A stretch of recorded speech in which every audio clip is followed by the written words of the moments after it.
खूब आनंद हो रहा है। अच्छा, ससुराल की बात ही निराली होती है महाराज। किसी किसी को ससुराल जाना बड़ा प्रिय होता है। अच्छा, ससुराल के नाम पे देखिए कितने लोगों का चेहरा खिल गया है, क्या गजब चेहरे पे स्माइल आ गई है।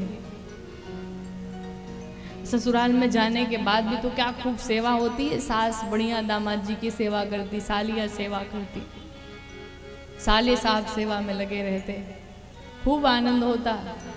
लेकिन दामाद जी भी लोग कहीं कहीं हद कर देते। अच्छा, दामाद पता है किसे कहते हैं? आप लोगों को पता है दामाद किसे कहते हैं? पता है ना? आप लोगों को अनुभव ज्यादा होगा क्योंकि सेवा में तो आप ही रहती हैं। जिसको देखने के बाद दम फूलने लगे वही है दामाद।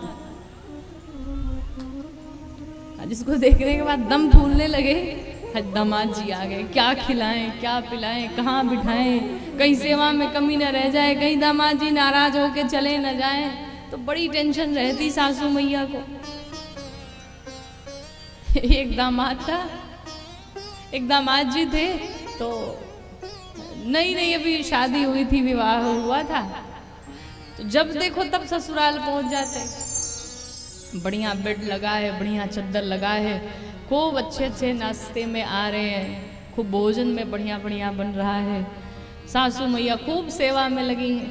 लेकिन अब एक बार आए तो सेवा हो जाए, 2 बार आए तो सेवा हो जाए, 3 बार आए सेवा हो जाए, लेकिन अब महाराज बार बार आने लगे तो समस्याएं बढ़ जाती। तो सासू मैया बड़ी परेशान हो गई। जब देखो तब दामाद जी चले ही आए रहते हैं। दामाद जी भी बड़े ढीठ, लेकिन सासू मैया ने भी अब की ठान रखी थी, अब आएंगे तो मैं बताऊंगी नहीं। दामाद जी चले आए, तो सासू मैया भी जैसे ही दामाद को देखती हैं बेड पे गिर गई, मूर्छित होकर के, बेहोश होकर के गिर पड़ी मैया। दामाद जी ने देखा, अरे मैया क्या हो गया, आप गिर पड़ी? क्या बताऊं बेटा, तबीयत बड़ी खराब है। तो दामाद कहता है, वही तो आपको देखने ही में आया, मुझे पता चला कि आप बीमार हो। अब सासू मैया मन में सोच रही है, तुझे देख करके मेरी तबीयत खराब है, लेकिन ये बात बताई किसने तुझे कि तुझे देखने के बाद मेरी तबीयत खराब है? मैं तो नाटक कर रही थी। लेकिन दामाद भी बड़ा चतुर, कहता है कि आपको ही देखने आया हूं क्योंकि आपकी तबीयत खराब है। अब वो तो अभी अचानक से तबीयत खराब हुई, तो अब क्या करे, अब कह तो सकती नहीं थी सामने दामाद जी के। दामाद जी बैठे हुए थे, तो सासू मैया ने कहा, बेटा आज भोजन में क्या खाएंगे आप?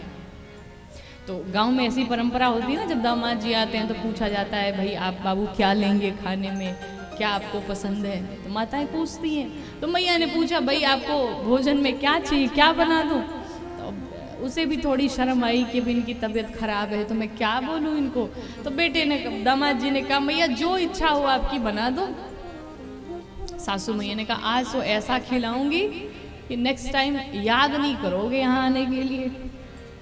सासू मैया ने कहा, बेटा मैं सोच रही हूँ, सबकी इच्छा है कि आज खिचड़ी बन जाए। दामाद ने सोचा, ससुराल में आने के बाद खिचड़ी, बताओ, पर कोई बात नहीं, खिचड़ी खा के काम चला लूंगा मैं। तो दामाद ने तो हाँ कर दी। सासू मैया ने बढ़िया खिचड़ी बनाई, खिचड़ी बनके तैयार हो गई।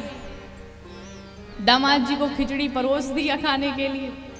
तब तक अभी दामाद भोजन ही करने जा रहा था, तब तक साले साहब आ गए। जब साले साहब आए तो देखिए, भागवत जी में वर्णन आता है, शालको बुद्धिदायक, शालको बुद्धिदायक, अर्थात कलयुग में जीजा जी की साले साहब से खूब पटती है।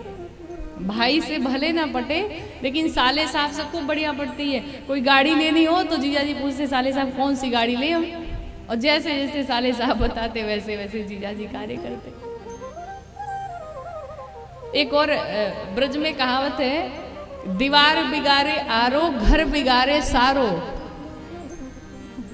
दीवार बिगाड़े आरो और घर बिगाड़े सारो। खैर वो तो आपका पर्सनल मैटर है। तो तो साले साहब जैसे ही आए, अब जिया जी को बड़ा प्रेम उमड़ पड़ा साले साहब को देख करके। आइए आइए साले साहब बैठिए, साथ ही भोजन करते हैं, एक ही थाली में भोजन करते हैं। अब संयोग से सासू मैया ने तो उस खिचड़ी में बढ़िया घी डाल रखा था, घी तो डाल दिया, लेकिन अब साले साहब भी उसी में आकर के बैठ के भोजन करने लगे। लेकिन जो घी था वो दामाद जी की तरफ था और बेटे की तरफ सूखी खिचड़ी थी। अब मैया परेशान कि हमारा बेटा सूखी खिचड़ी खाएगा और दामाद घी खाएंगे, ऐसा तो मैं होने नहीं दूंगी। तो माताओं की भी तो अद्भुत लीलाएं होती हैं। सासू मैया ने तुरंत नाटक करना शुरू किया। और नाटक क्या किया, मैया लगी जोर जोर से कहने, बताओ जब से हमारी बेटी तुम्हारे घर में गई तब से हमारी बेटी बिल्कुल सूख के लकड़ी हो गई है। दामाद ने पूछा, अच्छा? कहा पहले कैसी थी? कहा बरगद के पेड़ जैसे बिल्कुल हष्ट पुष्ट थी, लेकिन अब सूखी लकड़ी हो गई महाराज तुम्हारे घर जाने के बाद। दामाद भी कुछ कम नहीं था, दामाद जी तो जान ही रहे थे मैया क्या चाह रही है। तो सासू ने कहा कि ऐसे मैं नहीं घर भेजूंगी, ऐसे मैं यहां से नहीं भेजने वाली हूं, मैं करके बताऊंगी कैसे भेजूंगी।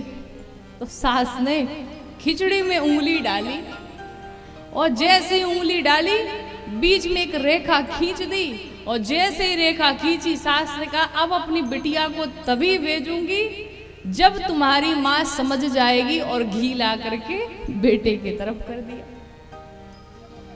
घी अब बेटे की तरफ पहुंच गया तो दामाद भी कुछ कम नहीं था, दामाद भी बढ़िया से देख रहा था कि घी मेरे तरफ से ट्रांसफर हो चुका है।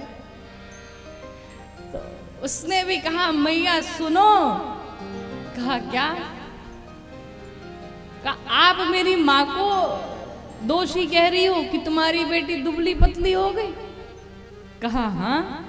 कहा अब मैं भी ऐसे नहीं मानूंगा, जैसे आपने समझाया वैसे मैं भी समझाऊंगा, जैसे आपने करके बताया वैसे ही मैं भी करूंगा। तो सासू तो समझ गई, मैया ने सोचा कहीं ये भी वही ना करे जैसे मैंने किया। तो सासू ने कहा नहीं नहीं ठीक है, घर में झगड़े होते रहते हैं, 4 लोग हैं, 4 बर्तन हैं तो आवाज तो होगी, कोई बात नहीं, मैं बिटिया को समझाऊंगी, कुछ करूंगी। दामाद जी ने कहा नहीं नहीं ऐसे तो मैं नहीं मानूंगा। बेटे ने भी वही उंगली गाड़ दी, बेटे ने भी दामाद ने भी वही उंगली गाड़ी, और दामाद जी ने भी वही उंगली गाड़ करके कहा मैया अब मैं भी तुम्हारी बेटी को तब तक नहीं ले जाऊंगा जब तक तुम्हारी बेटी समझ ना ले, और घी अपने तरफ ले करके चला गया। दोनों ने फिर आराम से मिला करके खाया। तो ऐसी ऐसी लीलाएं होती रहती हैं।